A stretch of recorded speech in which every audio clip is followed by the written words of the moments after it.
Good afternoon, everybody, and thanks for joining us. I'm Will Dupree. I'm Avery Travis. Families here in the state may have a way of getting closure, especially for victims of cold cases. How a new bill will help prosecutors solve these cases. And the latest trend with fentanyl-related deaths in Travis County. Why emergency officials say they believe there's hope in the crisis. And we're starting to see temperatures on the rise after a morning of fog and drizzle. But that next front on the way, I'll tell you where it's at and when it should arrive coming up. In-depth, investigative. This is KXAN News at Noon.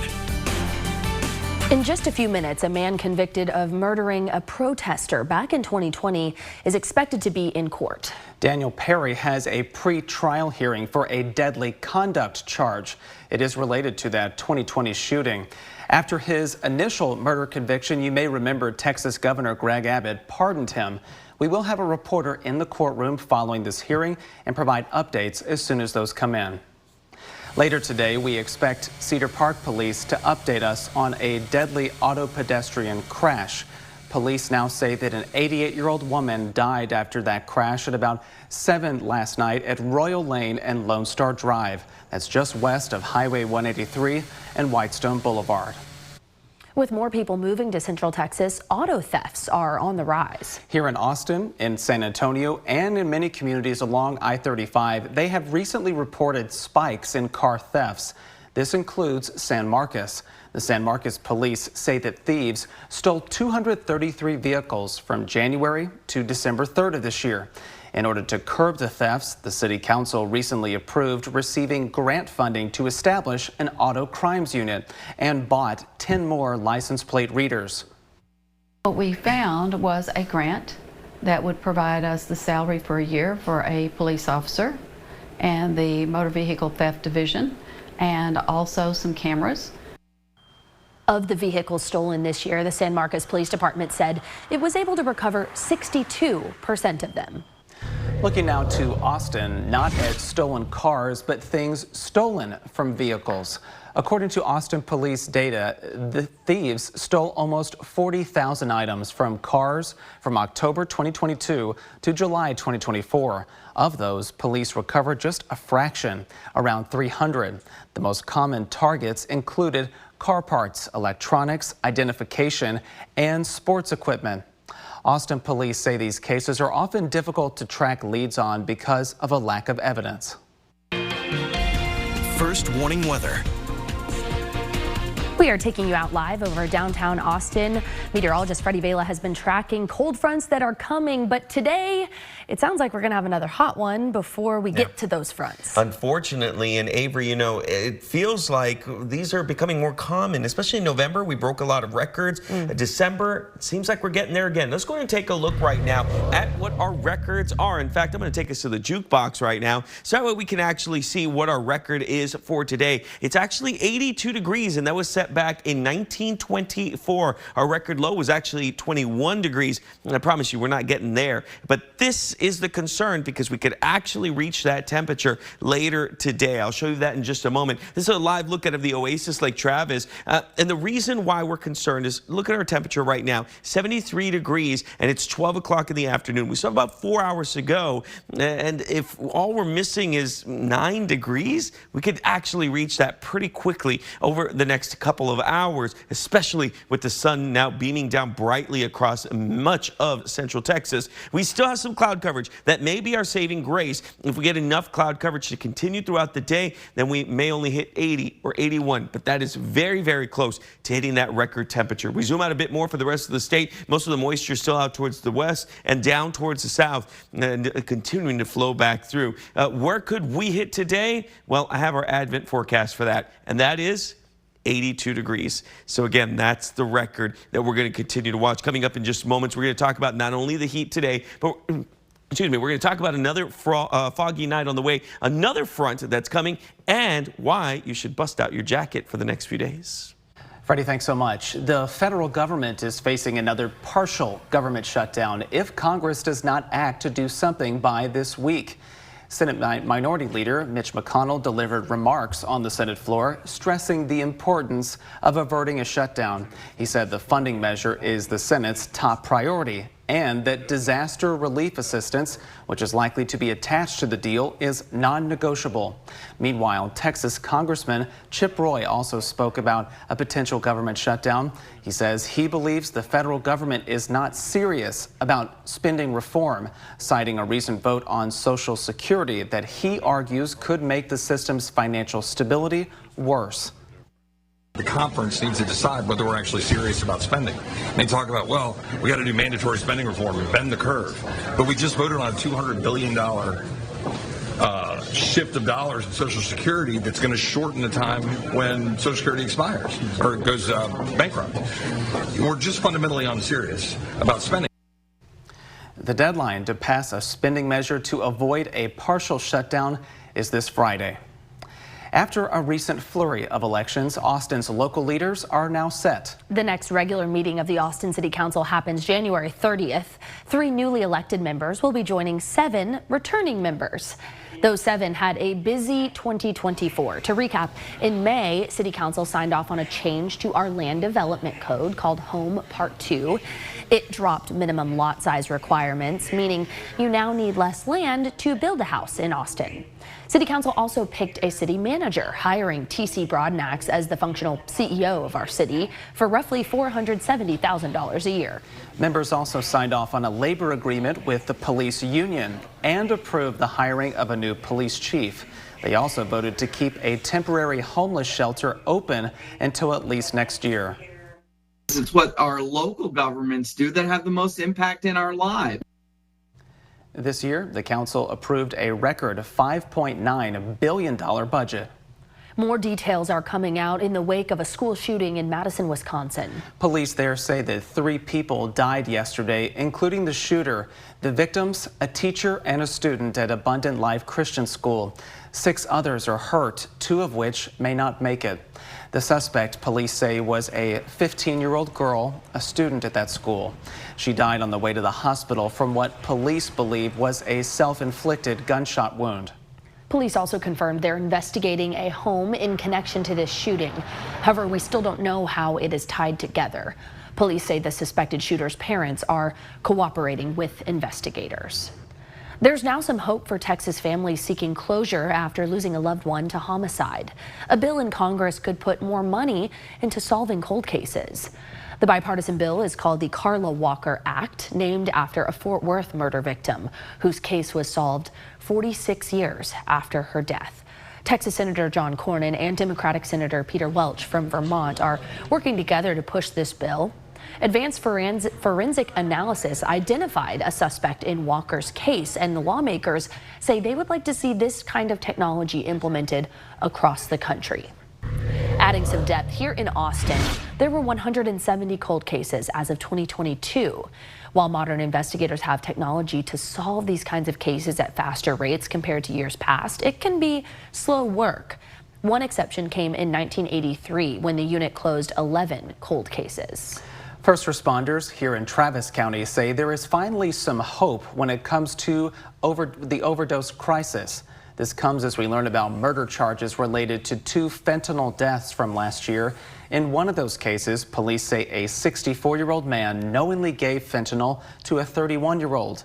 In the other case, police say a 35-year-old man gave a 59-year-old, quote, a little bit of fentanyl for $5 because the victim had asked for it. Meantime, Austin Travis County EMS says overdose rates have plateaued. It's crediting a partnership with Austin Public Health that is stocking ambulances with Narcan kits. By having the ability to put Narcan kits on every ambulance, and by having some of this new data that's coming out that's showing that we're turning the corner maybe on this opioid crisis, it's just the first time that we've seen measures actually change. Texas law says if someone knowingly gives fentanyl to someone else and that recipient dies, the person who dealt the drugs can be charged with murder. Texas lawmakers filed bills yet again seeking to decriminalize fentanyl test strips. Those can alert drug users to the presence of fentanyl. Previous efforts have failed to make it to the governor's desk. However, Governor Greg Abbott has previously said he supports these kinds of measures. Still to come, banning DEI policies has caused a ripple effect in universities and some corporations. Now we're seeing it's affecting nonprofits. We'll take a look at that claim coming up.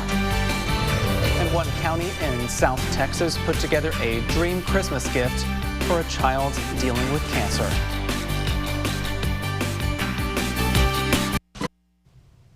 Well, it's the season of giving, and later today, We Are Blood is hoping that you may be able to give by giving blood to the community. Donations often dip during the holiday season. Potential donors are busy traveling or with other holiday activities, but at the same time, the need for blood often spikes.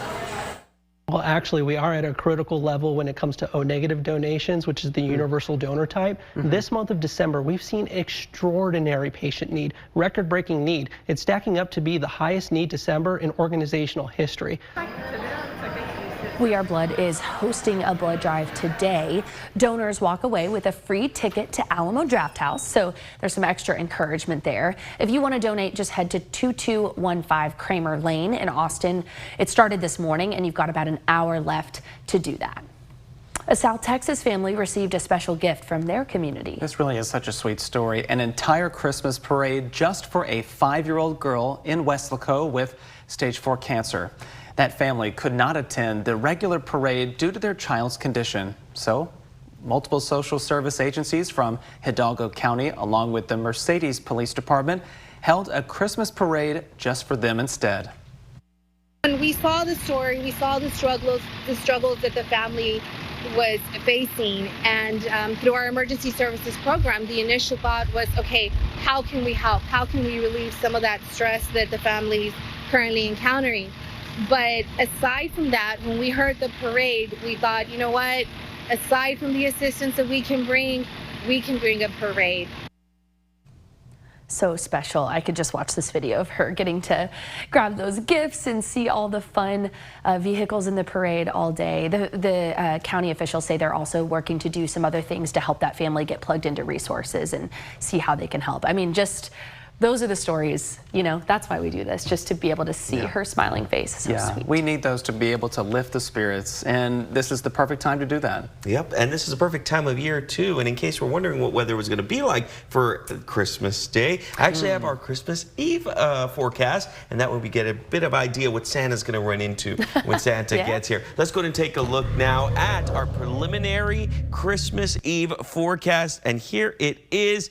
We're looking at a warm Christmas Eve itself. 61 degrees is what we're expecting with partly cloudy skies. Could that change? We're still about 7 days away. Things are looking a little more stable as we get closer to Christmas Eve and Christmas Day itself.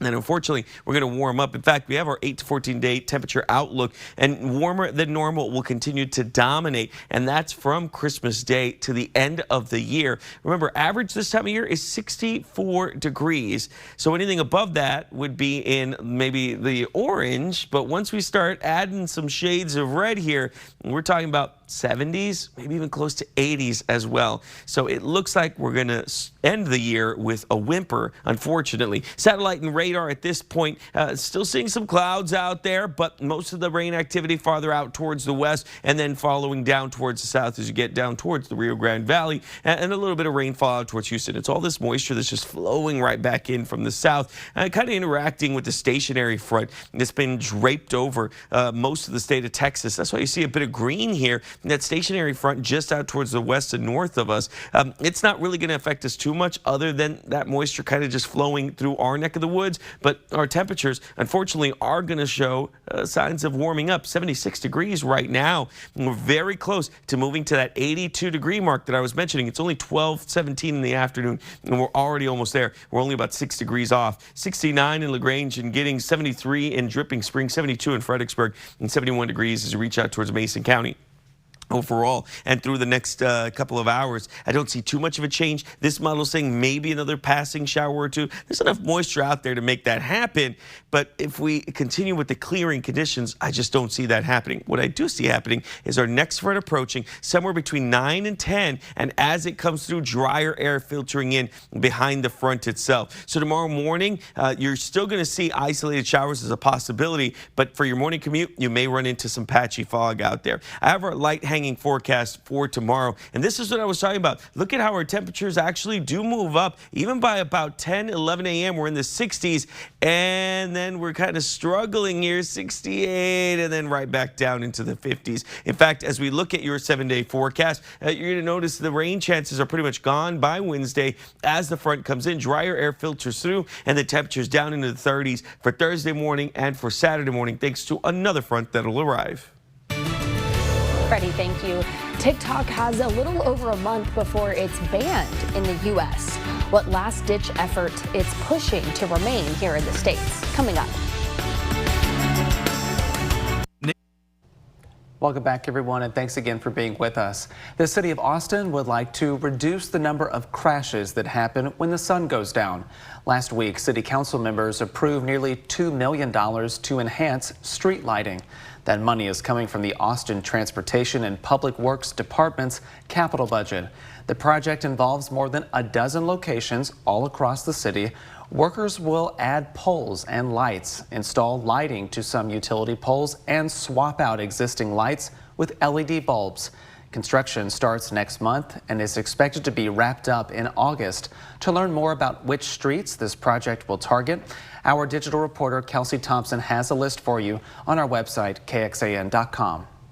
The population in Williamson County is booming, and leaders are looking to the future. The county actually recently approved buying land to house its own medical examiner's office, and this is something we learned about actually right here on Midday earlier this week. That's right. It will be at this location right off Highway 183 and Lakeline Boulevard in North Austin.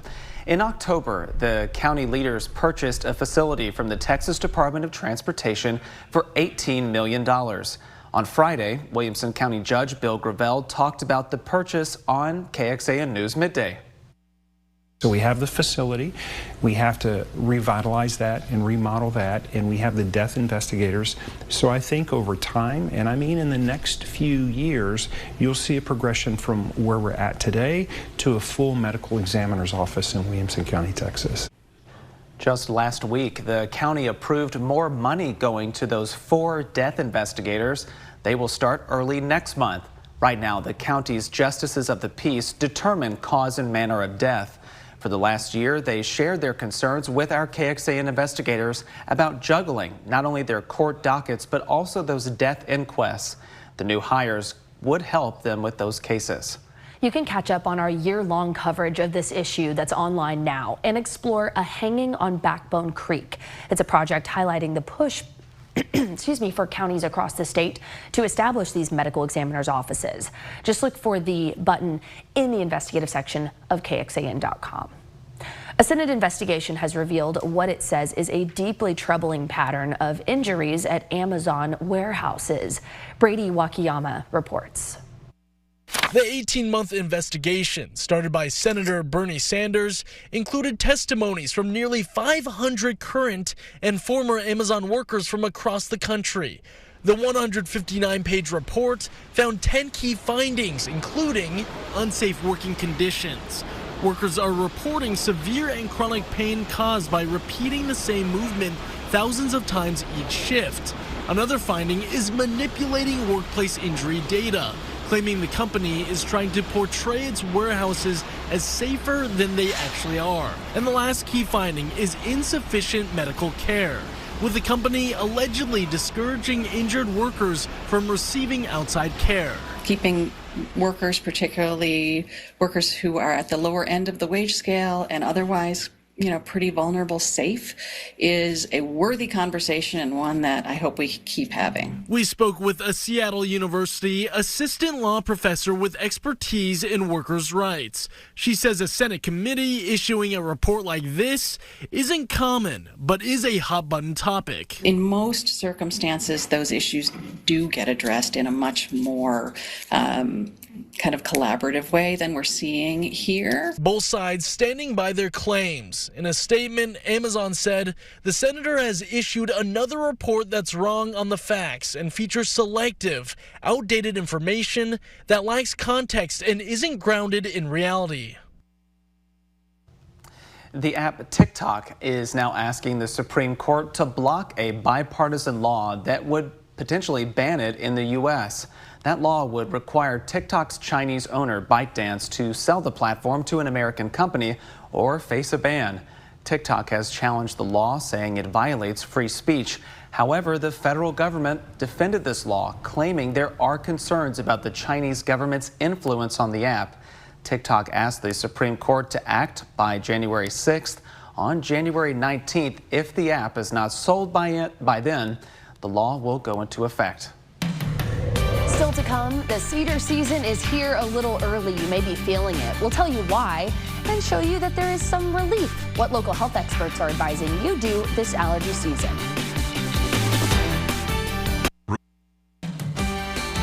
In-depth, investigative. This is KXAN News at Noon. We are hearing more and more stories of nonprofits that are actually really having a hard time right now, whether they have lost some funding due to political DEI issues or whether they have just seen a downturn since the pandemic. That's what nonprofit leaders said just a few weeks ago on Giving Tuesday. So we checked in on that claim. It has been nearly a year since a Texas law went into effect requiring public colleges and universities here in the state to no longer have any offices dedicated to diversity, equity, and inclusion. Now we're joined by Mercedes Hernandez here at the desk. And Mercedes, thanks for joining us. We appreciate that. But you actually spoke with some of the nonprofits about this. What did they have to say? Yeah, so I spoke primarily to Dr. Joanna Moya Fabregas. So I wanted to make sure I said her last name right. Now, she leads the nonprofit Con Mi Madre. Now, they specialize kind of in helping girls who might be historically disadvantaged navigate the education space, especially trying to get them to higher education. Now, she says for groups like hers, the biggest change has been that the partnerships that they once had with public universities or even just agencies that receive kind of those public fundings through a university have stalled or stopped as institutions figure out what they can or can't do under the law. So that's something like even mentorships or financial help as well.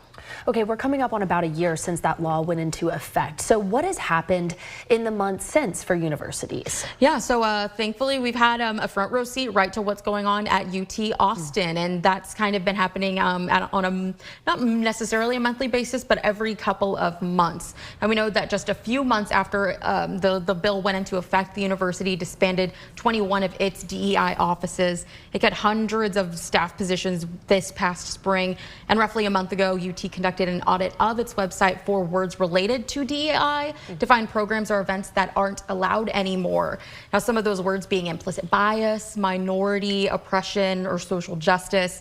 The university says it started doing these audits even before the law went into effect, just to try and kind of get an idea of what was going on there. They started that back in the fall of 2023. Now, circling back to some of those nonprofits we have here locally, we've heard about the challenges that they are facing. So how are they adapting to those? Yeah, I got a lot of optimism and positivity when asked how they're kind of, just adapting in the face of these struggles. Now, kind of circling back to my conversation with Dr. Joanna, she says that her kind of nonprofit has instead switched their focus, of course, to supporting the work that they've already been doing, but really spreading awareness of what they do and the missions that they serve. And of course, they're sharing that with the public and with lawmakers. She stresses that a lot of these kids might be the first in their family to go to college in a lot of cases. And so there's a lot of kind of touching stories there. And she says that kind of helps push their message. Very interesting. Mercedes, thanks so much for joining us to break it all down. Thanks for having me. We want to get a live look outside now. We are looking out in Dripping Springs where traffic is moving as people head out to lunch and head out to their plans. They're seeing some blue skies that they were not seeing maybe on their way out the door this morning. Yeah, I'm loving that sight right there. I've been waiting for the sunshine and the blue sky to come back there. But Freddie, I'm looking over there at your graphics and it looks like you're maybe floating out in space. Yeah, I decided time to leave Central Texas and go up into the stars. Take us with you. Yeah, so one of the reasons why I did want to bring this graphic up was to talk about what's happening this weekend, because a bit of a change out there as we move into the winter solstice. Now, obviously, we talked about temperatures being a tad warmer out there, but this is the point where Earth's axis is actually tilted farthest away from the sun. You have to remember that that tilt never changes, so it doesn't wobble back and forth. The tilt always remains the same. It's just where it's at and relative to facing what side of the tilt is facing the sun. And so while it's funny because at this point we're actually closer to the sun than we are during summer, it's the tilt that's actually now farthest away from the sun. It's weird. It's a weird concept. However, that does mean that we are going to hit winter on December 21st at 3:21 a.m. And that does mean that now our days are going to start getting longer and longer and longer once again. Here's a live look out of our Ally Medical Emergency Room camera in Dripping Springs. Continuing to see the cloud coverage there. Not as much. We're getting a bit more sunshine. What does that mean? Well, our temperatures are heading back up. Austin right now at 75 degrees. San Marcos at around 74, Fredericksburg at 73, Georgetown at 75 degrees. This is where the clearing is. Llano to Burnett, Lampasas, Georgetown, Round Rock, Austin to Dripping Springs.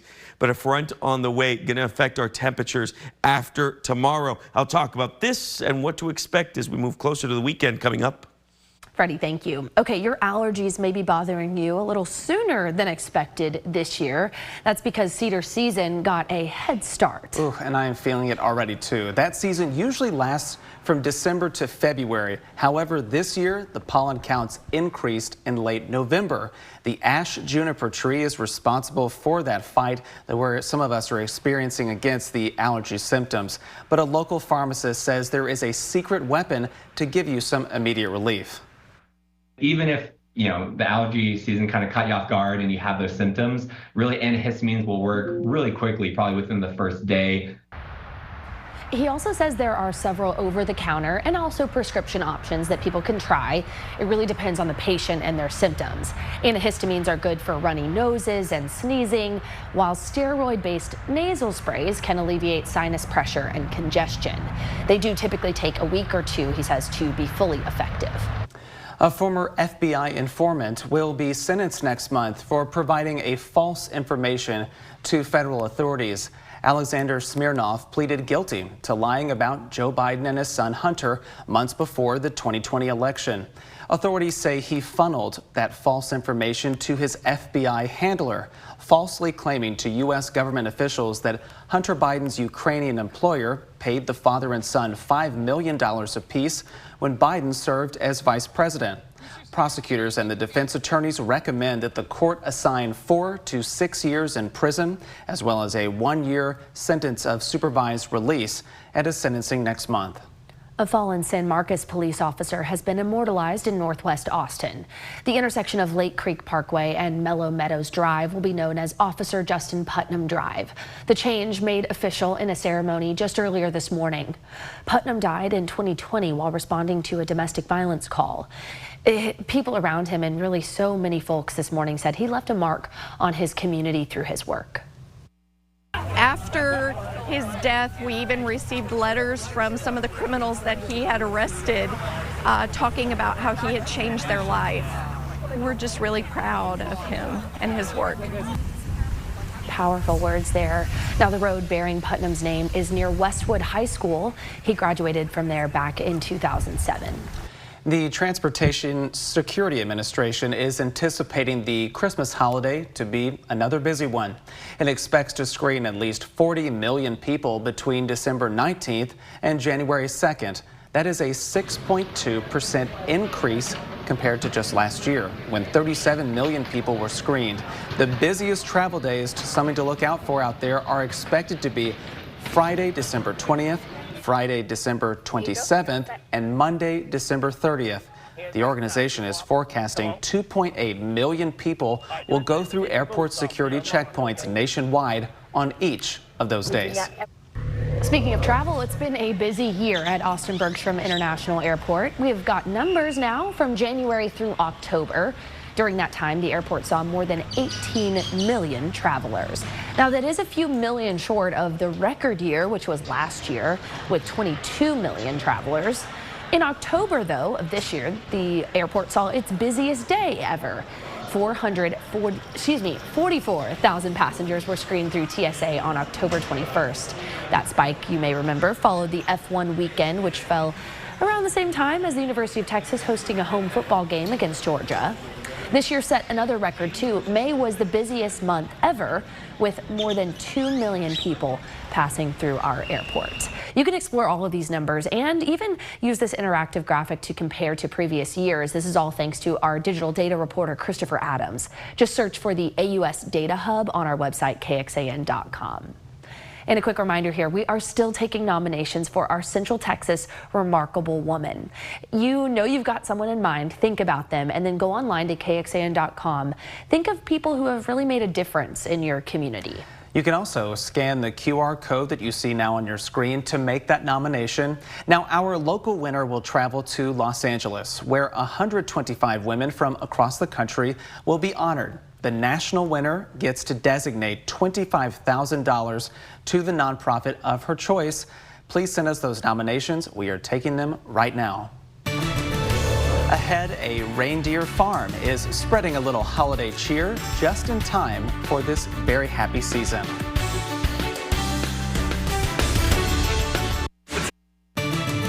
And a good Tuesday afternoon to everybody who's watching here on KXAN News at noon. We are showing you a live look from our friends there in Fredericksburg. There's some cloud cover breaking up just a little bit out there. We're seeing that across our area, which is very nice. Temperatures, though, gonna be on the warm side today. We'll get an update about that. Plus a look at maybe what's in store for Christmas Eve with Freddie in just a few moments. I do want to call out our producer, Alicia, just a little bit. She's in our control room right now, and she put this story in because she really wanted me to sing, but you know what? I'm not going to do it. You know, Dasher and Dancer and Prancer and Vixen, Comet and Cupid and Donner and Blitzen, and now you can name them all. If you take a trip, though, to a reindeer farm in Kentucky. Marvin Bartlett takes us there. This farm near Bowling Green has the things you would expect to see in a rural setting. Donkeys and cows, pigs, chickens and bunnies, and some creatures that are definitely not from around these parts. The name says it all. This is the reindeer farm. If you guys are ready, we'll go ahead and get started. Each weekend in December, crowds line up to see the resident reindeer in person. To many people, it's a dreamlike moment. I really love that people come and they didn't even know that they were real. For several years, the Anderson family worked through state and federal regulations to get permission to raise and exhibit reindeer, and they finally got clearance in 2020. We started with 2, and now we're up to 10. In that time, they became reindeer experts, learning from farmers in Canada and Alaska. Don't worry that it's ever too cold to visit here. Reindeer love it when it's below freezing and are actually quite active then. But the farm has also done things to make them comfortable during Kentucky summers. We give them swimming pools in the summer. They have lots of fans in the rafters. Being a Kentucky reindeer, they grow their winter coat much later in the winter, late into fall, and then they shed much sooner in the spring. People come here to get in the Christmas spirit, but also learn a little something. It was very fascinating. They had female and male, and getting to see how their antlers shed and all that was extremely fun. Plus petting them was pretty cool. The farm has enough activities to keep a family busy for hours. But it's the reindeer who are the pull. It's pretty neat to see. 10 out of 10 experience, would recommend, and I'd do it again. Kids often ask if the fences are big enough to keep them from flying away. They only fly for Santa, so that's all Christmas magic. Nobody's flying around at our farm. There is indeed Christmas magic here, more than 3,600 miles from the North Pole. That brings out the kid in everyone. In Bowling Green, Marvin Bartlett with the spirit of the bluegrass.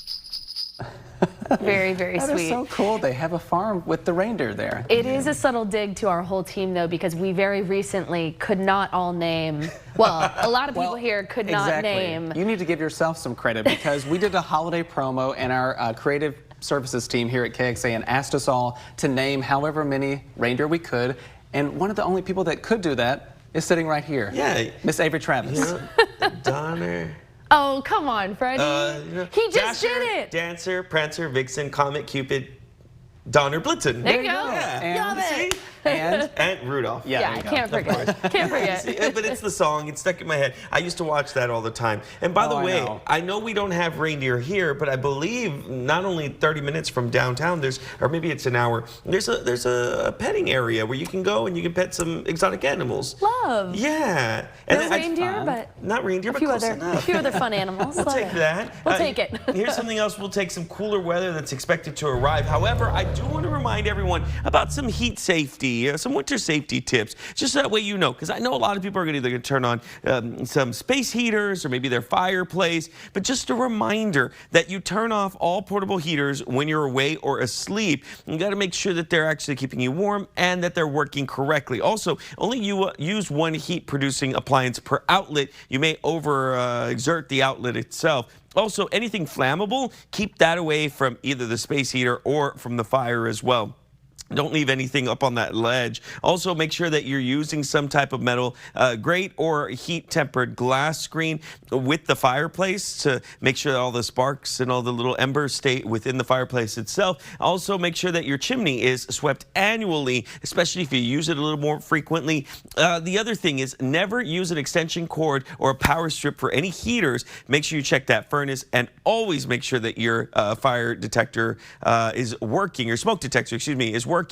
Any of this will make sure that you have a safe, warm holiday season when we get some of the cooler air. Now, live look right now at a Barron Creek Vineyard in Fredericksburg. This is the type of cloud coverage I love to see. Just enough sunshine and then a bit of a break from the sun with the clouds rolling through. So that's what it looks like out there in Gillespie County, where you get out towards Llano, Burnett, Georgetown, Round Rock, Dripping Springs, Blanco, San Marcos, and Austin itself. And you're getting a bit more sunshine right now. There's this draped stationary front through the area, and that's what's causing kind of that buildup within the area. You're able to kind of see the flow of it as well as it moves kind of from San Antonio to San Angelo and up towards Dallas. All of the moisture continuing to just flow right back in. Today, currently temperatures at 75 degrees. We're very, very close from getting to that record temperature of 82 out at Camp Mabry.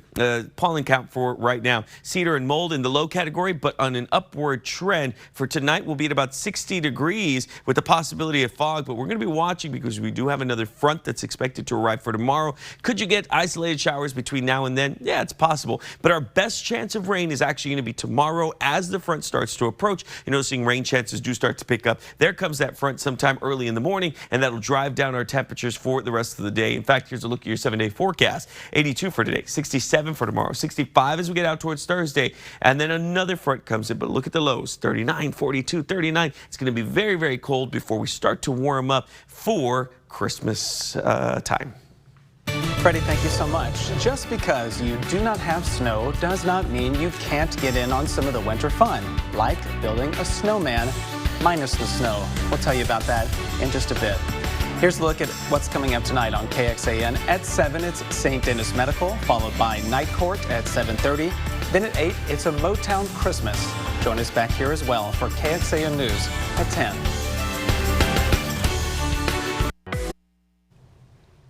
Welcome back, everybody, and thanks for joining us. Okay, for those of us who aren't exactly going to get a white Christmas, we have an idea for you for a snowman substitute. A Mississippi site along the coast is back for another year during the holiday season. Sandy Man was started 9 years ago. At the time, it was barely 2 feet tall. Gee, I wish we could make a little sandy snowman on the beach, and my neighbor says, oh, I used to do sand sculptures. We can do that. So we got another lady involved, and the first one we made was like knee-high, and that was like 9 years ago. The good news is, unlike real snowmen, Sandy Man doesn't melt. but he does have to worry about blowing away. So there's still a bit of risk there. Water from the beach keeps him wet, and firefighters are actually coming by to spray him to keep him intact. He gets a lot of care there. Yeah, that's how they do it on the beach. But I like it because, look, someone who grew up really close to the beach myself, I know what a hassle it can be to create some type of sand sculpture. And I never got snow. Well, I got snow like once. That's a whole thing. But anyway, you know, this is great for those who don't get frequent snow.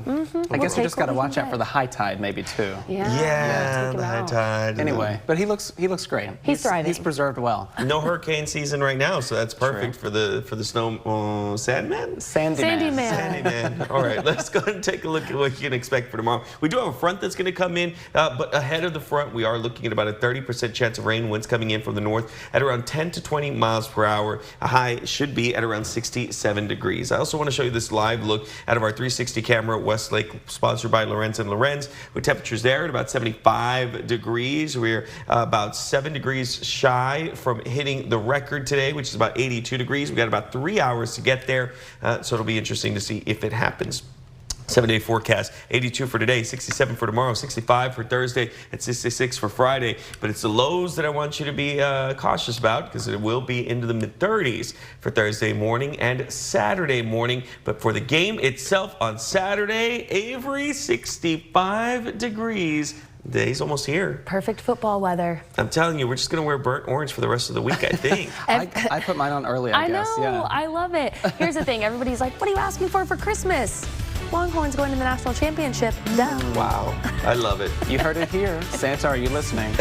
All right, everybody. Thanks for watching here today. We will see you back in about 30 minutes with another update. And enjoy the rest of your Tuesday. Take care.